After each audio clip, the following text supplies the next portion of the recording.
They told me for years there was no money in podcasting. Well, they were all wrong. I'm choosing being positive. I'm choosing to teach people to how to take better care of their health and how to just make a bigger impact on the world, because we have a small amount of time on this planet, man.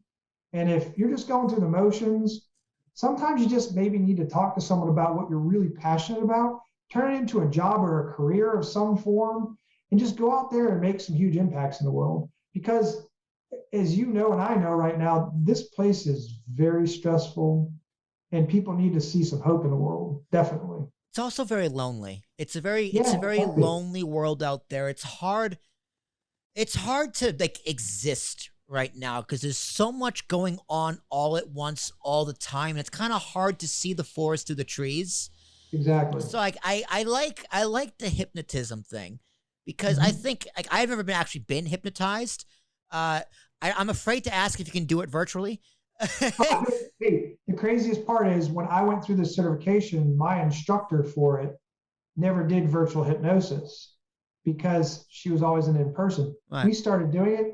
It works great because people can put their headphones on. They can be in their own house where they're a little bit more comfortable. The only thing I ask people to do is when I'm doing it with them, just to turn away their chair from the camera. So when I bring them up, they don't open their eyes and I'm staring at them. So yeah. That makes sense. So do you have any pain in your body right now? Right now, no. But Okay. every now and then, like, so like, it's a crazy story. Like I separated my shoulder. So like my collarbone is in place, but my shoulder blade is permanently drooped. Okay. It's just like one of those college stories. So, luckily there was no nerve damage. I have full strength, but every now and then I'll wake up and be like, ooh, that's going to be arthritis in 10 years.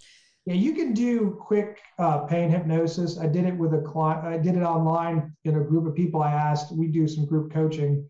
There's a woman I said, hey, who's got some pain? And she's like, one lady raised her hand. She had a chronic hamstring problem. I'm like, okay.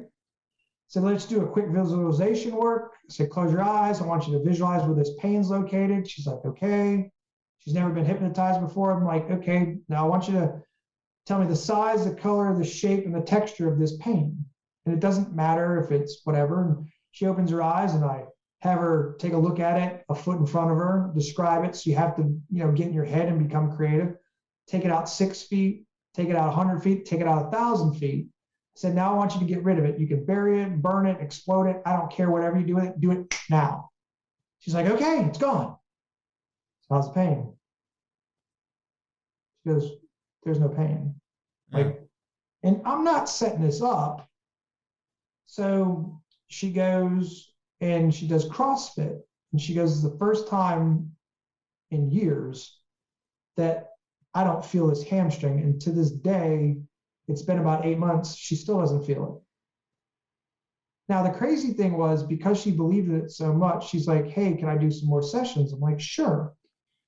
Now, the thing is, when you do hypnosis, whatever that person wants to work on, that's how the hypnosis is going to work. Right. So we call it a pre-talk. The person talks, you're actually relaxing them then. You get them ready to do their hypnosis session. I didn't realize this woman had insomnia for over 8 years. After we did our first session, she had the best night of her sleep in 8 years. Like, she's like, you cured me. I'm like, no, you cured you. I just guided you along and I helped your mind remove the blocks that were in place. Yeah, I helped you press the right buttons in the brain. Right. Yeah, so I help people with smoking, help people with weight loss. I've helped people quadruple, 10x their businesses like crazy, because the factor that usually gets in the way is us. Yeah. So when you remove yourself and then you start to realize to build whatever you want to build, you can't do it by yourself. You start feeling more comfortable bringing people in. And that has a lot to do with the belief system you have of needing control.